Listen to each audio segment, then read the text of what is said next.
বঙ্গবন্ধু জাতীয় স্টেডিয়াম এখানে ঢুকলেই মনে হবে এটি খেলার জন্য নয় বরং রীতিমতো শপিং কমপ্লেক্স। বছরের পর বছর ধরে খেলার চেয়ে এখানে দোকান বরাদ্দ নিয়ে ব্যস্ত ছিলেন সংশ্লিষ্টরা।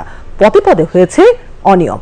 তবে স্টেডিয়ামের দোকানগুলো থেকে নামমাত্র ভাড়া পায় ক্রীড়া পরিষদ। যদিও এখন যারা দোকান চালাচ্ছেন তারা বেশ কয়েক গুণ ভাড়া গুনছেন, ফলে কোটি কোটি টাকার রাজস্ব হারাচ্ছে সরকার। রিপোর্ট মাহবুবুর রহমানের। বঙ্গবন্ধু জাতীয় স্টেডিয়ামে রয়েছে 296টি দোকান। যেখানে খেলা সংশ্লিষ্টদের আনাগোনা থাকার কথা, সেখানে এখন দোকানি আর ক্রেতাদের ভিড়।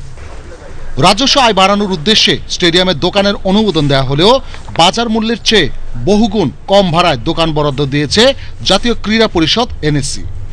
শুধু রাজধানীর শান্তিনগরের টুইন টাওয়ারের চেয়েই এখানে দোকান ভাড়া 25 গুণ কম। অনেকটা স্থায়ী লিজের নামে নানা ফাঁক